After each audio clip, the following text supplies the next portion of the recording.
바울의 2차 전도 여행은 이전과 달랐습니다. 지금까지 바울의 마음에 담긴 소원대로의 전도였습니다. 그러나 2차 전도 여행길에는 하나님의 직접적인 개입이 나타났습니다. 당시의 상황을 사도행전 16장 6절과 10절에는 이렇게 기록합니다. 성령이 아시아에서 말씀을 전하지 못하게 하시거늘 그들이 부르기아와 갈라디아 땅으로 다녀가 무시아 앞에 이르러 비두니아로 가고자 애쓰되 예수의 영이 허락하지 아니하시는지라. 무시아를 지나 드로아로 내려갔는데 밤에 환상이 바울에게 보이니 마게도냐 사람 하나가 서서 그에게 청하여 이르되 마게도냐로 건너와서 우리를 도우라 하거늘 바울이 그 환상을 보았을 때 우리가 곧 마게도냐로 떠나기를 힘쓰니 이는 하나님이 저 사람에게 복음을 전하라고 우리를 부르신 줄로 인정함이니라 라고 합니다. 바울의 2차 유럽 전도, 마게도냐 전도는 이렇게 특별히 했습니다. 오늘 성경은 하나님께서 강권적으로 개입하시고 가게 하신 마케도니아 지역 베레아에서 일어난 사건입니다. 유대인의 탈무드에서는 베레아 사람들의 교양을 7가지로 칭찬합니다. 첫째는 자기보다 현명한 사람을 만났을 때에는 침묵하고 듣는 사람들이다. 둘째는 남이 이야기할 때는 절대로 끼어들지 않는 사람들이다. 셋째는 대답할 때에 덤벙대지 않고 언제나 신중하게 대답하는 사람들이다. 넷째는 핵심을 찌르는 질문을 하고 이치에 맞는 대답을 하는 사람들이다. 다섯째는 일의 순서를 정하는 사람들이다. 여섯째는 모르는 것을 모른다고 인정하는 사람들이다. 일곱째는 진실을 인정할 줄 아는 사람들이다. 탈무드에서는 베레아 사람들의 교양을 이렇게 칭찬합니다. 예배드리는 여러분은 베레아 사람들의 그 칭찬의 내용 가운데 몇 개가 해당된다고 생각하십니까? 정말 베레아 사람들은 교양과 예절과 인성을 갖춘 신사적이고 너그러운 사람들이었습니다. 그렇다면 그들의 신앙은 어떨까? 궁금하지 않습니까? 이 시간 베레아 사람들이란 제목으로 하나님의 말씀 받고자 합니다. 말씀을 듣는 모든 성도님들에게 베레아 사람들이 받은 은혜와 축복이 함께하기를 소원합니다. 첫째로 베레아 사람들은 간절한 마음으로 하나님의 말씀을 받는 사람들이었다 라고 합니다. 읽은 본문 10절과 11절의 말씀을 다시 봅니다. 밤에 형제들이 곧 바울과 실라를 베레아로 보내니 그들이 이르러 유대인의 회당에 들어가니라. 베레아에 있는 사람들은 데살로니가에 있는 사람들보다 더 너그러워서 간절한 마음으로 말씀을 받고 라고 합니다. 여기 더 너그러워서 라는 말을 이전 성경에는 신사적이어서 라고 번역을 했지요. 더 너그럽고 더 신사적이었던 사람이 어떤 내용인가? 탈무드에서 칭찬하고 있는 그 7가지를 말하고 있는 겁니다. 데살로니가에서 피신하여 베레아에 온 바울은 유대인의 회당에 들어갔습니다. 지금까지 그랬던 것처럼 바울은 회당에서 하나님의 복음을 전했습니다. 그가 전한 설교의 내용은 예수 그리스도는 구약 성경에서 얘기하고 있는 그 하나님의 아들이고 그 예수님이 우리의 죄를 위하여서 십자가에 죽으셨고 3일 만에 부활하셔서 우리의 부활의 첫 열매가 되셨다. 이것이 바울의 베레아에서 전하고 있는 설교의 내용이었습니다. 이때의 베레아 사람들은 간절한 마음으로 말씀을 받았다. 간절한 마음으로, 이것은 준비된 마음, 사모하는 마음을 가리킵니다. 베레아 사람들은 간절하고 준비되고 사모하는 마음으로 바울의 설교를 들었다라고 합니다. 그들은 정말 탈무드의 기록처럼 신사적이고 너그러운 인성을 가진 사람들이었습니다. 그들의 신앙도 그렇게 나타났던 것입니다. 사실 어떤 소개도 받지 못한 낯선 전도자의 말, 저 유대 땅에서 온 랍비다, 그것 외에는 회당장의 바울의 소개가 그것 외에는 없습니다. 저 유대 땅 예루살렘에서 온 랍비다, 그 외에는 바울을 소개할 것이 없는 사람입니다. 낯선 전도자의 말을 간절한 마음으로 받는다. 이것은 쉽지 않습니다. 그래서 사람들은 마음문을 굳게 닫기도 하지 않습니까? 듣기는 해도 건성으로 듣고 비판적으로 듣는 이들도 있지 않습니까? 사람이 나이가 들고 경륜이 많아지면은 그 마음은 더욱 경직되고 완고해져 버리고 맙니다. 그래서 이 간절한 마음으로 하나님의 말씀을 듣는 것이 힘들다, 그런 말입니다. 그런데 오늘 성경에 베레아 사람들은 그들의 교양과 그들의 인격처럼 전도자 바울의 말을 간절한 마음으로, 준비된 마음으로, 사모하는 마음으로 들었다라고 합니다. 여러분, 우리는 이것을 기억해야 됩니다. 하나님께서 사람에게 말씀하실 때에 개인의 귀에 속삭이는 그런 하나님이 아니십니다. 그 시대에 부르신 종들을 통하여서 말씀하시는 하나님이십니다. 구약 시대에는 선지자들이나 예언자들을 통해서 말씀하셨고, 신약 시대에는 사도들과 전도자들을 통해 말씀하시고, 오늘날에는 목사와 전도인을 통하여서 말씀하고 있는 것입니다. 예레미야 7장 25절에서 26절에 이렇게 기록합니다. 이 말씀은 유다국이 멸망하게 되는 그 배경을 말을 하고 있는데, 예레미야 7장 25절 26절에 이렇게 합니다. 너희 조상들이 애굽 땅에서 나온 날부터 오늘까지 내가 내 종 선지자들을 너희에게 보내되 끊임없이 보내었으니 라고 합니다. 저 애굽 땅에서 나온 날부터 오늘까지, 기원전 1400년부터 오늘까지 기원전 500년, 이때까지 1000년 동안을 말합니다. 이스라엘이라고 하는 국가가 형성되는 그날부터 지금까지 하나님께서 내가 내 종 선지자들을 너희에게 보내되 끊임없이 보내었으나 너희가 나에게 순종하지 아니하며 귀를 기울이지 아니하고 너희 목을 굳게 하여 너희 조상들보다 악을 더 행했느니라 라고 합니다. 이것이 유다 나라가 멸망하게 되는 그 시대적인 상황입니다. 하나님께서는 옛적부터 선지자들을 끊임없이 보내셨는데 유다 사람들은 선지자의 말에 귀 기울이지 않고 목을 곧게 하다가 결국은 망하고 말았다라고 합니다. 그렇다면은 지금 설교에 귀 기울이는 성도는 복을 받은 사람입니다. 성경을 통하여서, 설교를 통하여서 성령의 역사고 구원의 역사가 일어나고 하나님의 축복이 나타나고 임하기 때문입니다. 그러나 성경을 가볍게 여기고 설교를 무시하면 구원과 축복에서는 멀어져 버리고 맙니다.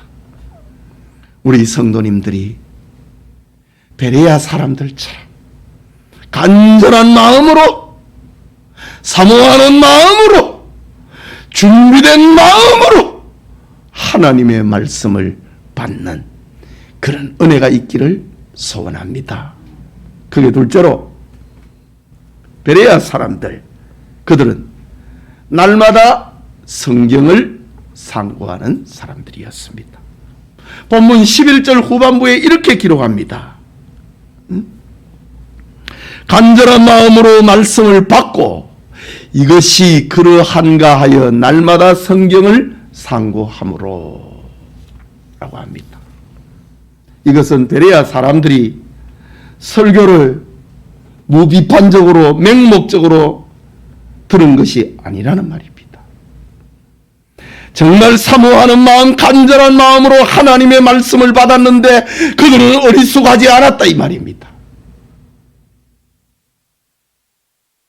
그들은 사도들이 전하고 있는 설교, 바울이 강단에서 선포하고 있는 그 설교가 받을 수 있는지, 믿을 수 있는지, 따를 수 있는지, 거기에 내 삶을 걸 수 있는지를 성경을 통해서 점검을 했다 라고 합니다.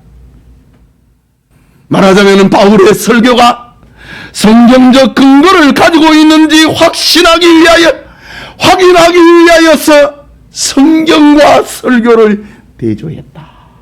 바울의 설교가 무엇입니까? 예수님 아닙니까? 예수님은 구약 성경에서 이야기하고 있는 그 하나님의 아들이다.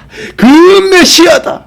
이 예수님이 성경의 예언대로 십자가에 못 박혀 죽으셨고 우리의 죄를 대신해서 예수님이 십자가에 못 박혀 죽으셨고 우리의 부활을 위하여 우리의 구원을 위하여서 3일 만에 부활하셨는데 그것이 신약에 있는 이 바울의 설교 이것이 구약에 어디에 있느냐 이거지요. 그래서 바울의 설교를 성경을 가지고 점검을 했다 이거지. 믿을 수 있는가? 따를 수 있는가?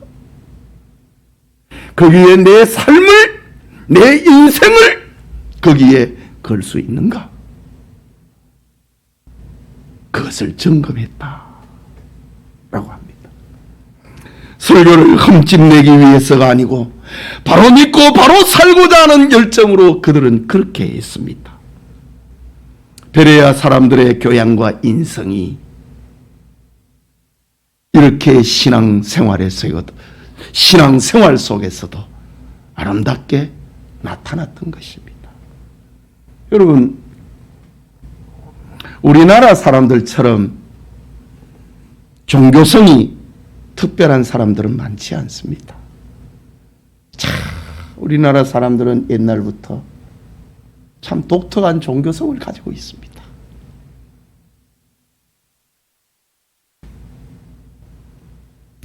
이것은 좋기도 하지만은 잘못 인도되면은 큰 낭파를 치르게 됩니다.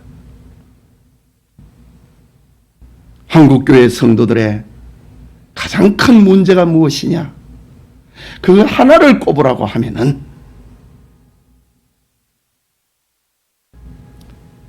그 특별한 종교성이 분별성이 없이 점검 없이 설교를 받아들인다 라는 겁니다.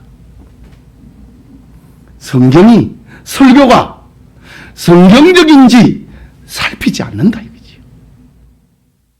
설교가 성경적인지 고민하지 않는다 이거지요. 어떤 사람은 은혜와 치료와 신비를 체험을 하면은 그 전도자가 전하는 모든 설교를 무조건적으로 받아버립니다. 세계의 어떤 나라보다도 우리나라의 이단이 번성을 하게 된 이유가 바로 이것입니다. 예수님께서 종말 시대에 되어질 일들을 말씀하신 가운데 요한계시록에 보면은 말세가 되면은 이 석상, 우상이 입을 열어서 말을 한다고 합니다. 그때의 사람들이 모여들어서 거기에 엎드려 경배한다고 했습니다. 마귀는 광명한 천사의 옷을 입고 사람들을 미혹한다고 했습니다.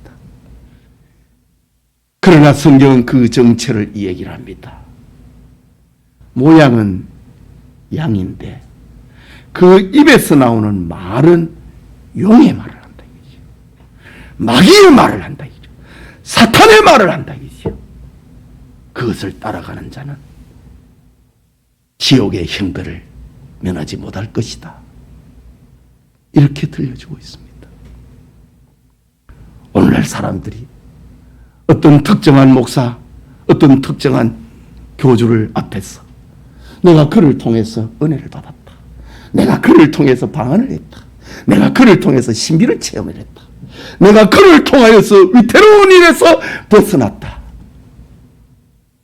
이런 사실 앞에서 그가 하는 말을 성경하고 전혀 관계없이 다 받아버립니다.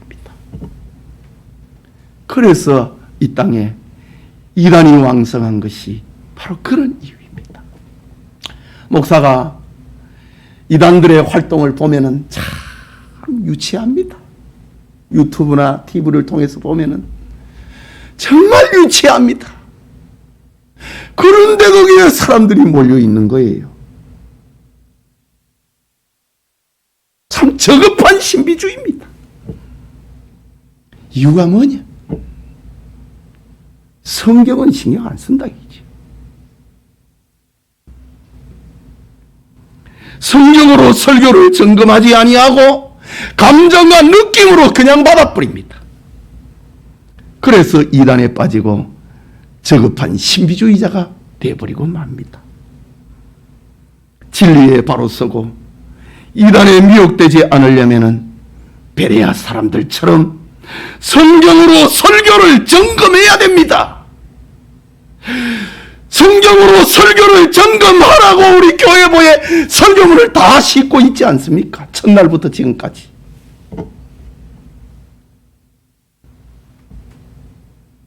성경과 대조해보라 이거지.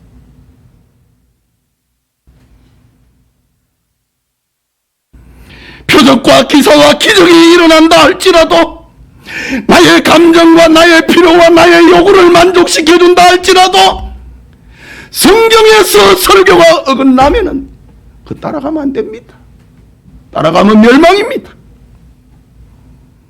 신앙이 성령에서 멀어지면 허구에 빠지고 결국은 멸망하게 이르게 됩니다.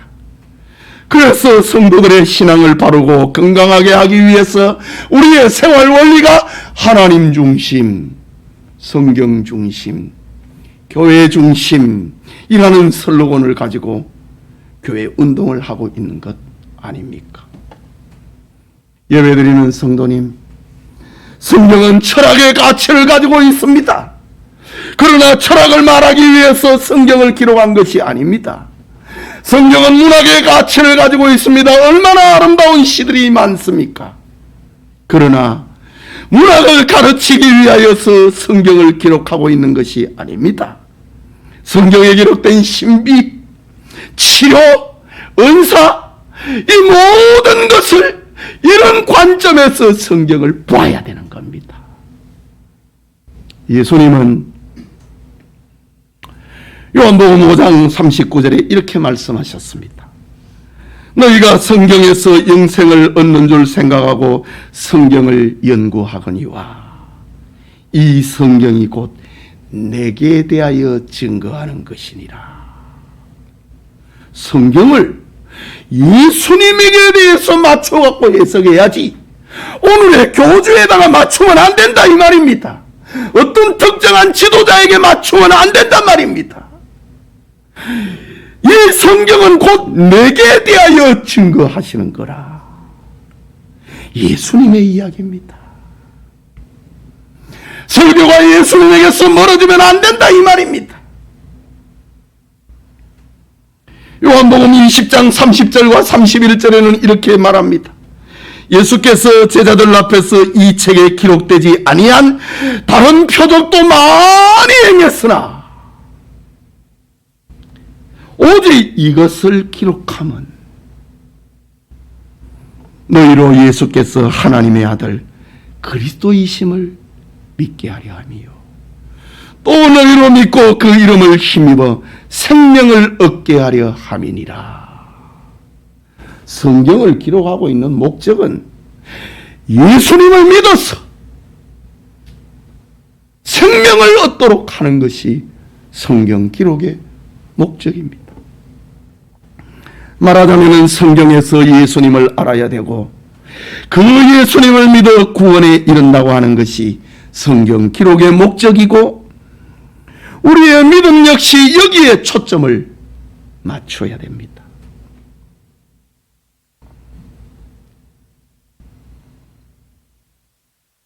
그러므로 우리의 신앙은 성경 위에 세워져야 됩니다. 우리 교회의 설립 목적을 주보 뒷면에 나와 있지요.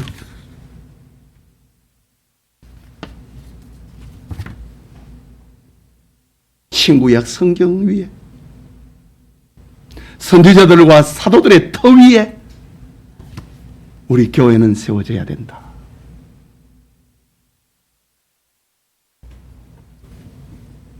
우리 교회의 설립 근거입니다. 신앙은 여가 생활과 더 나은 인권이나 복지를 위함이 아닙니다. 사람의 죽고 사는 문제입니다. 그러므로 성경을 바로 알고 바로 믿는 신앙은 영생에 이르고 잘못 알고 잘못 믿으면 영벌에 떨어져 버리고 마는 것입니다. 오늘날 유행하는 말 가운데 터틀 크리스찬이라는 말이 있습니다. 터틀, 거북이를 말하는 거예요. 거북이 성도라는 뜻이 있습니다. 이게 무슨 의미인가? 모든 생물들은 먹어야 살고 먹지 않으면 죽습니다. 그렇죠. 학자들에 의하면 새는 9일간 먹지 않아도 생존할 수 있다고 합니다. 사람은 12일간 안 먹어도 생존할 수 있다고 합니다. 개는 20일간 안 먹어도 생존할 수 있다고 합니다. 그런데 거북이는 500일 동안 안 먹어도 생존할 수 있다고 합니다. 학자들에 의하면 말이지요. 터틀 크리스찬, 이 말은 교인이라고 하면서 500일이나 성경을 읽거나 듣지도 않았다. 그러면서 나는 성도다. 사람은 12일을 안 먹으면 못 살게 돼 있는데 거북이처럼 500일 동안이나 성경을 안 읽고 설교를 안 들어도 그러면서도 나는 교인이다, 신자다. 이렇게 말하는 것을 풍자하기 위해서 터틀 크리스찬이라고 합니다. 예배드리는 우리 가운데 성경을 읽지 않아도 구원인이 되고 믿음이 있다고 말을 하는 터틀 크리스찬, 거짓 크리스찬이 없기를 바랍니다. 베레아 사람들처럼 하나님의 말씀 위에 신앙을 굳게 세우고 성경을 읽고 성경을 암송하고 성경을 묵상을 하는 그런 축복이 우리에게도 임하기를 소원합니다. 마지막으로 베레아 사람들 중에 구원에 이른 사람들을 봅니다. 본문 12절이지요. 그 중에 많은 사람들이 바울의 설교를 들었는데 그 중에 믿는 사람이 많고 또 헬라의 귀부인과 남자가 적지 아니하나라고 합니다. 여러분, 전도와 선교와 설교는 현장에서 하나님의 사람을 찾아내는 겁니다. 은혜 받을 자, 구원 받을 자, 하나님의 백성을 찾아내는 것이 설교요, 전도요, 선교입니다. 하나님이 강권적으로 가게 하셨던 저 마케도니아 성의 베레아 사람들, 바울이 설교를 하자 하나님의 사람이 찾아졌습니다. 은혜 받을 자가 찾아졌습니다. 구원받을 자가 찾아졌습니다. 베레아 사람들 중에 바울의 설교를 진리다, 복음이다, 그것은 생명이다, 나는 그 설교를 나는 받아들인다, 그가 전하고 있는 예수를 나의 구주로 믿는다, 이런 사람들이 많아졌다고 합니다. 그리고 헬라의 귀부인들과, 귀족들의 부인이지요, 헬라의 귀부인들과 남자들도 많았다라고 성경은 기록하고 있습니다. 그런데 13절 이후에 보면은 사탄의 역사가 일어납니다. 바울의 전도를 싫어하고 그를 죽이려고 했던 지난 전도지 데살로니가 사람들이, 데살로니가에 있는 유대인들이 거기에 찾아왔습니다. 바울이 베레아에서 설교하고 있다고 하는 이야기를 듣고 찾아왔습니다. 고대 사회에 그들은 200리 떨어져 있는 베레아에 와서 시민들을 선동을 하고 폭력배를 동원해서 성도들을 위협하고 바울을 죽이겠다고 합니다. 이때의 베레아 성도들은 예수님을 영접한 지 얼마 되지 않았습니다. 요즘 표현으로 하면은 초신자들입니다. 그런데 저 데살로니가에 있는 유대인들이 내려와갖고 사람들을 선동을 하고 폭력배를 동원을 해갖고 베레아 성 도시를, 그리고 바울이 설교하고 있는 그 베레아의 회당을 뒤집어 놨습니다. 죽이겠다고 합니다. 요즘 같으면은 교회 다닌 지 얼마 못 돼서 우환이 생기고 누가 위협을 하면은 얼마나 많은 사람들이 돌아서 버립니까? 신앙생활을 하다가 멈춰버리는 사람들이 바로 이런 경우 아닙니까? 교회에 나갔는데 늘 재밌고 늘 은혜가 되면은 교회에서 떨어지나요? 안 떨어지지. 교회 나갔는데도 내 삶에 우환이 생긴다. 왜 우리 아이들은 왜 이러노? 사업은 또 왜 이러노? 왜 삶이 자꾸 시끄럽고 꿈자리가 시끄럽나? 아이고, 내 교회 잘못 나갔나 보다. 요즘 같으면은 아이고, 교회라고 하는 것이 복잡하구나. 예수 믿다가 망하고 죽을 수도 있겠구나. 그렇게 생각하고 돌아서는 이들도 많을 것입니다. 그러나 베레아 성도들은 그렇지 않았습니다. 흔들리지 않았습니다. 그들의 신앙을 하나님의 말씀 위에 굳게 세웠기 때문에 내 신앙, 내가 믿고 있는 거, 내가 따르기로 하는 거, 그거 틀린 거 아니다. 나는 여기에서 양보할 수 없다. 우환이 오고 위협이 오고 협박이 와도 나는 포기할 수 없다. 베레아 성도들의 신앙의 근거가 무엇입니까? 하나님의 말씀 위에 세웠기 때문입니다. 예수님이 말씀하셨지요. 모래 위에 세운 집은 비가 내리고 창수가 내리치면 무너지지만은 반석 위에 세운 집은 무너지지 않는다고 했습니다. 그 반석이 무엇인가? 하나님의 말씀입니다. 예수님이 마태복음 16장에 말씀하기를 내가 이 반석 위에 내 교회를 세우리니 음부의 권세가 무너뜨리지 못할 것이다 라고 했습니다.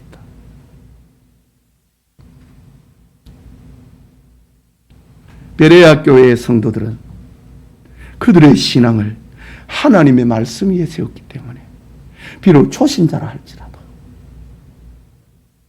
위협 앞에서, 시험 앞에서 돌아서지 않았다. 나는 이것을 믿는다. 나는 그것을 확신한다. 이것이 데살로니가 교회 성도들의 신앙입니다. 그들은 주님을 믿은 지 얼마 되지 않았음에도 저 데살로니가의 유대인들이 내려와서 바울을 죽이려고 했을 때 주의 종 바울을 위험에서 구원하고 저 아덴이라고 하는 도시로 피신을 시킵니다. 그리고 교회를 지킵니다. 하나님의 말씀 위에 세워진 신앙은 이처럼 위대하고 이처럼 성장하게 돼 있습니다.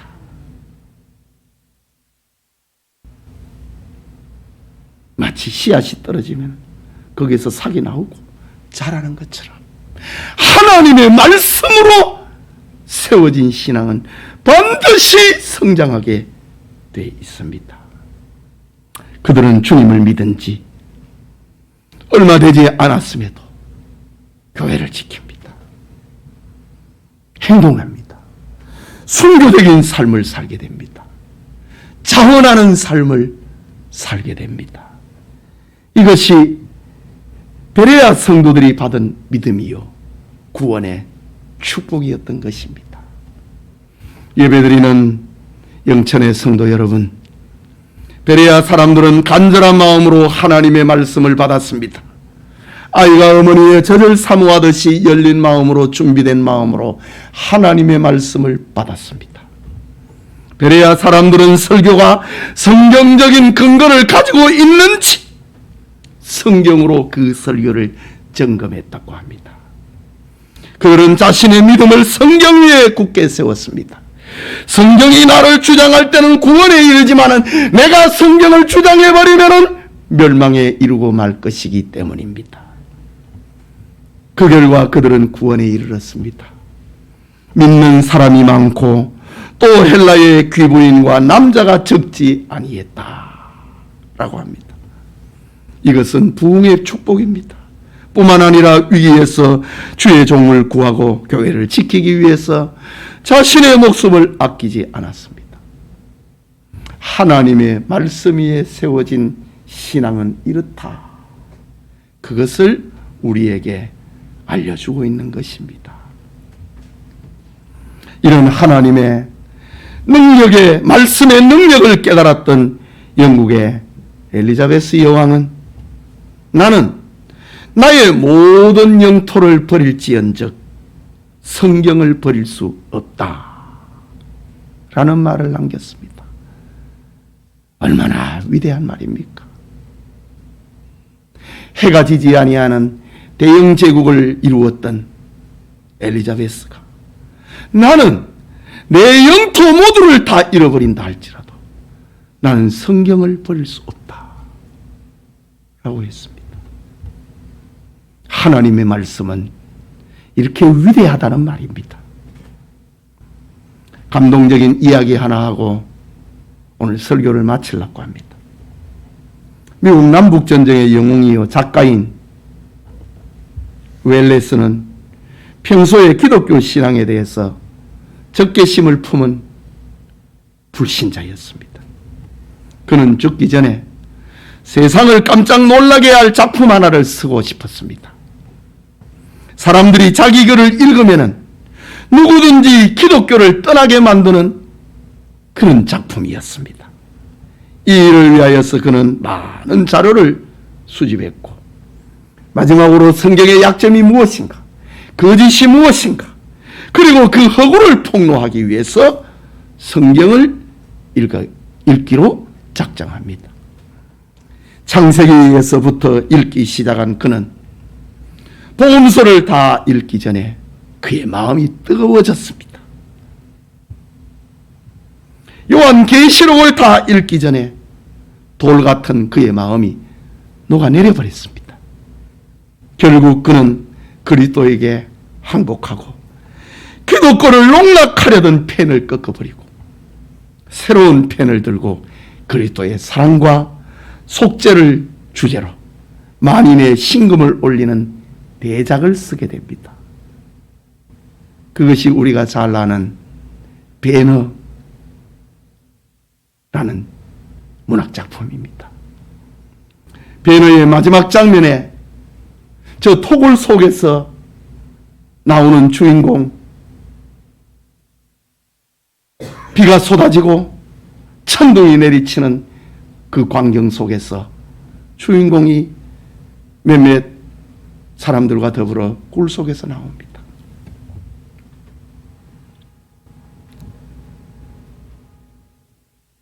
나병 환자들이